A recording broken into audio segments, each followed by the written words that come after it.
Hi friends, welcome to Swaroop's world. So ఇవాళ నేను కుండ చికెన్ కర్రీ చేసిన. చూడు ఎలా ఉంది అసలు.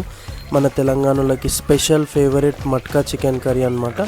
సో చూసేద్దాం ఎట్లా చేసినాం. ఫస్ట్ మనం స్టవ్ వెలిగించి కుండ పెట్టుకున్నాం. సో కుండలో నేను ఏం చేసిన అంటే ఫస్ట్ నెయ్యి వేసిన. నెయ్యి కుండ ఫ్లేవర్తో చాలా బాగుంటుంది. సో తర్వాత నేను అందులోకి కాస్తంత ఆయిల్ వేసిన. సో మీరు చూడొచ్చు ఈ వీడియోలో చూపించినట్టు మీరు అంత ఆయిల్ వేసుకోవాలి. చికెన్లో ఆయిల్ ఉంటుంది కాబట్టి తక్కువ వేసుకున్నా పర్లేదు. తర్వాత కొంచెం వేగాక నేను అందులో ఓల్ గరం మసాలా వేసిన. స్టార్ అనేస్, లవంగ, ఇలాచి, మీ దగ్గర చెక్క అవన్నీ ఉంటే కూడా వేసుకోవచ్చు, చాలా బాగుంటుంది. ఇప్పుడు నేను ఆనియన్స్ వేసుకున్నా. సో ఆనియన్స్ కాస్త వేగుతుండగానే నేనేం చేసిన అంటే ఒక 3 చిల్లీస్ అట్లా వేసుకున్నాను అనమాట. ఆ చిల్లీస్ కొంచెం ఫ్లేవర్ ఇవ్వడానికి. సో నాకు కొంచెం స్పైస్ ఎక్కువ ఇస్తాను కాబట్టి మీకు ఎక్కువ కావాలంటే ఎక్కువ కూడా వేసుకోవచ్చు. కొంచెం పసుపు వేసిన తర్వాత అల్లం వేసుకోవాలి. బాగా తిప్పుతూ ఉండాలి. ఎందుకంటే ఈ కుండలో ఇది వేగడానికి కొంచెం టైం పడుతుంది. ఎందుకనంటే కుండ హీట్ ఎక్కాలి. తర్వాత ఇది నాకైతే కుండలో చేసిన ఫుడ్ అంటే చాలా ఇష్టం. మా చిన్నప్పుడు మా అమ్మమ్మ చేస్తుండే. సో కుండల పప్పు అని, కుండలో అన్నీ లైక్ ఏమైనా కుండలోనే వేస్తుండే. ఇప్పుడు అవన్నీ కుదరవు. సో చూడండి కలర్ అంతా చేంజ్ అయింది కదా. ఇప్పుడు మనం చికెన్ వేసుకుందాం. చికెన్ అంతా శుభ్రంగా కడుక్కొని ఇందులో వేసుకోవాలి. వేసినాక చికెన్ నీట్గా కలుపుకొని దీన్ని ఎంత లేదన్నా ఒక 10 to 15 minutes వదిలేయాలి. సో ఈ ఆయిల్లోనే ఈ చికెన్ బాగా కుక్ అవుతుంది. చికెన్లో కూడా ఉన్న వాటర్ కూడా బయట రిలీజ్ అయ్యి ఇంకా మంచిగా కుక్ అవుతుంది. మనం వాటర్ పోయాల్సిన అవసరం లేదు. చూడండి ఎన్ని వాటర్ వచ్చేసినాయి. వాటరే వేయాలి అసలు.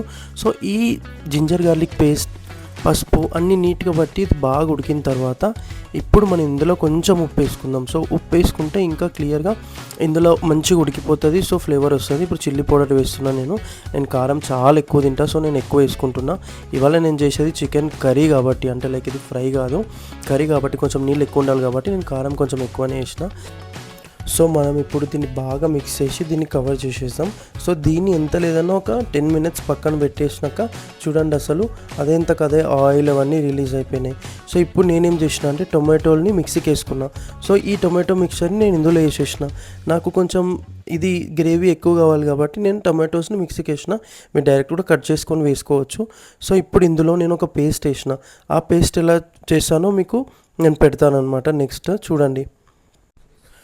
మూత పెట్టేసుకొని నువ్వులు, గసగసాలు, ఉల్లిగడ్డలు, ఇంకా ఈ కోకోనట్ దీన్ని ఫైన్ పేస్ట్ చేసుకోవాలి. సో ఇప్పుడు మూత తీసి చూడండి అసలు ఎంత బాగా ఉడుకుతుందో. సో ఉడుకుతున్న దాన్ని బాగా కలుపుకోండి ఒకసారి. ఇప్పుడు నేను ఏం చేస్తున్నా అంటే కొత్తిమీర వేస్తున్నా అందులో.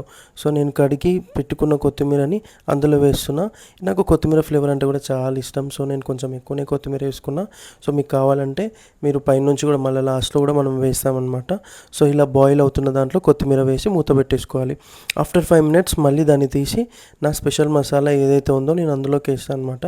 సో నా మసాలా మీకు చికెన్ మసాలా నేను ఎలా చేస్తానో చూడాలనుకుంటే నాకు టెక్స్ట్ చేయండి మసాలా అని చెప్పి.